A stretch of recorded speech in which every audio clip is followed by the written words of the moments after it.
todos, mi nombre es Katarzyna Dunin-Borkowski y soy directora de Tax and Legal de PwC Perú. Bienvenidos a un episodio más de InFocus, el podcast donde semanalmente desarrollamos las normas y jurisprudencias más importantes en materia tributaria y aduanera y también analizamos las normas legales y noticias más importantes y su impacto en las empresas. En esta semana, SUNAT ha emitido un informe que concluye que los servicios de despacho aduanero y/o transporte local realizados por empresas domiciliadas para hacer efectivo el encargo a una empresa no domiciliada de entregar a clientes en el Perú los productos que una empresa no domiciliada comercializa en una plataforma digital de venta online no califican como exportación de servicios. En tal sentido, SUNAT señala que tales servicios, como por ejemplo sería el servicio que prestan las empresas que entregan bienes muebles a domiciliados por encargo de una página web del exterior, están gravados con IGB.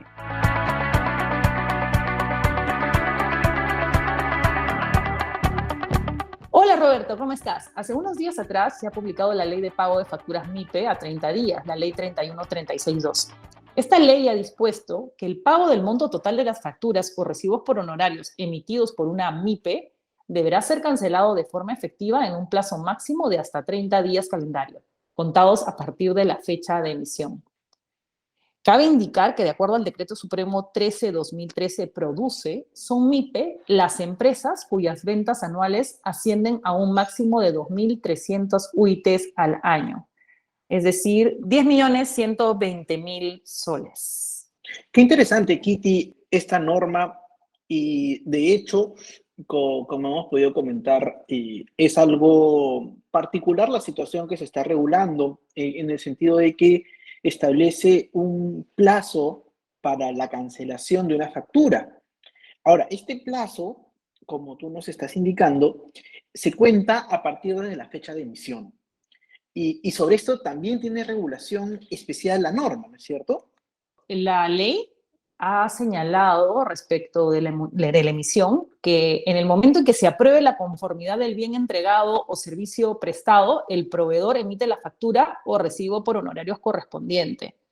Y claro, si bien es cierto que en el reglamento de comprobantes de pago, en el artículo 5, existe ese supuesto en el sentido de que si de acuerdo al contrato se ha establecido fechas para el pago, se emite el comprobante de pago en ese momento.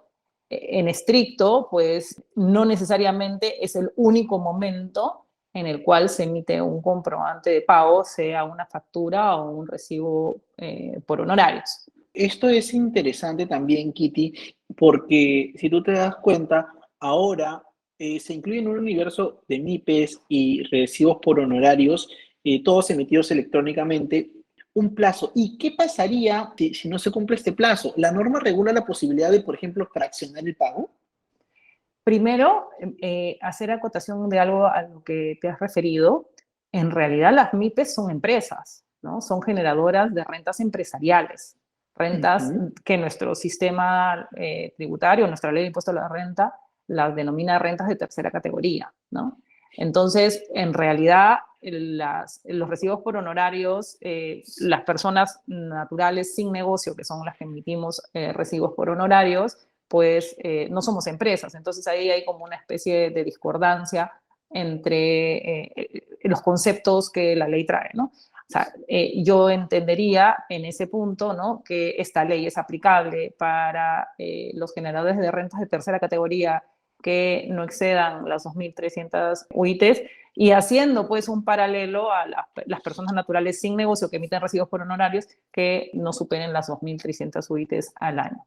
Ahora, en relación a tu pregunta, la norma lo que establece es que se debe pagar la factura o el recibo por honorarios dentro de los 30 días, calendario desde la fecha de su emisión, o salvo que las partes hubieran pactado algo en contrario, es decir, que las partes por escrito hubieran pactado que el plazo fuera distinto al señalado, ¿no? La norma lo que dice es que excepcionalmente, ¿no?, el proveedor y el adquirente del bien o usuario del servicio pueden establecer de común acuerdo un plazo distinto siempre que dicho acuerdo conste por escrito, sea suscrito por quienes concurran en él y no constituya abuso para el proveedor de bienes o servicios, ¿no? Claro, la pregunta del millón es qué constituye abuso para el proveedor de bienes y servicios, ¿no? Si las partes se ponen de acuerdo, bueno, en la medida que en la generalidad de los casos, pues no debería haber abuso, ¿no? Claro, y aquí estamos hablando de un concepto que no es jurídico, porque yo podría pensar de una lectura rápida y equivocada que se está refiriendo al abuso del derecho, pero más bien acá parecería a un abuso de posición de dominio en la negociación, que son cosas completamente distintas, ¿no? Exacto. Y La ley no lo define, ¿no? Y eh, efectivamente le podemos dar el contexto que queremos, pero como bien tú dices, ahí hay una diferencia jurídica importante, ¿no? Claro, ahora, también estuve revisando algunos aspectos de la norma y se ha otorgado como que una suerte de, no sé si plazo de gracia, pero un periodo de adecuación hasta mayo del 2022, ¿no es cierto? Se da un plazo un poquito más amplio hasta esa fecha.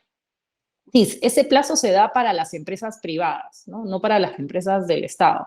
Las empresas del Estado, desde el momento en que la ley es vigente, es válida y se aplica, pero para lo que son las empresas privadas, se ha establecido que hasta el 27 de mayo de 2022, el pago del monto de las facturas o recibos por honorarios a MIPES se podrá realizar hasta un plazo máximo de 60 días calendario. La regla general es 30 días calendario, pero se ha dado un plazo de adecuación que hasta el 27 de mayo pueden ser 60 días calendario, ¿no?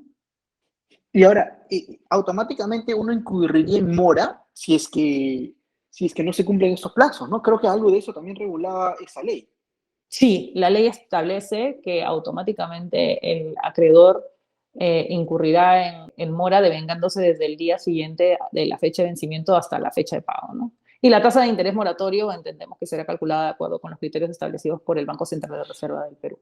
Tú que has revisado a detalle esto, entiendo que está pendiente todavía una reglamentación para su efectiva aplicación. Sí, la ley establece que se debe reglamentar en un plazo de 90 días calendario, ¿no? Ahora, la ley no supedita la entrada de vigencia de la ley a la publicación del reglamento, por lo que se entiende que la norma ya está vigente, ¿no? Claro, aplicando la normativa constitucional, ha sido publicada y como no tiene una indicación en contrario, vigente a partir del día siguiente.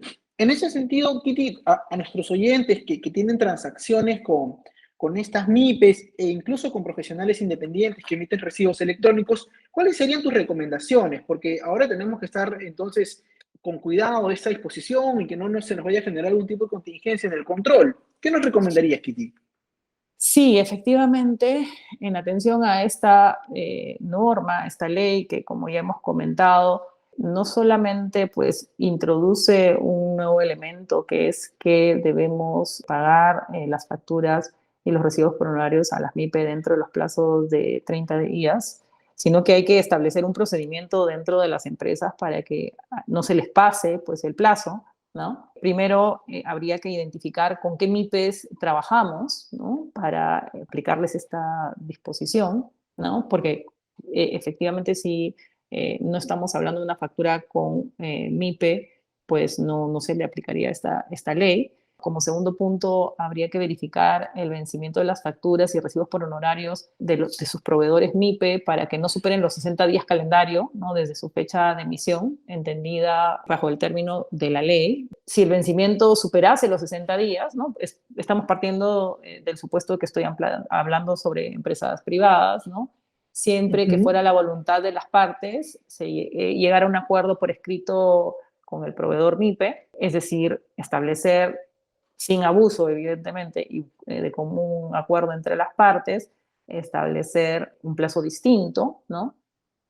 Luego ya a nivel más macro hay que realizar una política para identificar dentro del procedimiento de contratación a las empresas MIPE, porque no necesariamente tú sabes si es que estas empresas con las que estás contratando o estas personas naturales superan o no superan las 2.300 UITs. Probablemente en la mayoría de los casos no superen, ¿no? En alguna investigación que hice en algún momento, yo le pregunté a la SUNAT cuántas empresas facturaban más allá de 2.300 UITs del universo de empresas del Perú y me dijo que eran alrededor de 10.200 y tantas. Entonces, lo más probable es que tu proveedor sea MIPE, pero podría no serlo, ¿no?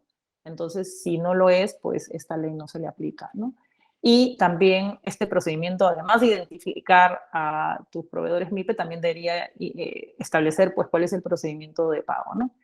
También, ¿no? Dentro de los procedimientos las empresas privadas deberían crear un modelo, ¿no? De contrato a utilizarse en caso que las partes estén de acuerdo en modificar el plazo de pago, evidentemente sin abuso, y habría que diseñar e implementar un control para asegurar que las obligaciones con las MIPES están siendo pagadas dentro de los plazos establecidos, ¿no? En buena cuenta hay que tener ahora muy bien identificados a nuestros proveedores, no solamente en el sentido de que debemos conocerlos, ¿no? Por todas las disposiciones que ya existen sobre la materia, pero también ahora tenemos que saber si es MIPE o no es MIPE para conocer si se le aplica esta ley o no se le aplica. Importante, Kitty, conocer detalle de esta norma, puesto que, como hemos mencionado, ya se encuentra vigente, como toda ley, hay que cumplirla y para ello son valiosos los aportes que nos das en el sentido de las medidas de control que se deben tomar al interior de cada empresa, ¿no? Hay que revisar los términos comerciales, ver los plazos y, parte muy importante, verificar si estamos ante una MIPE o no.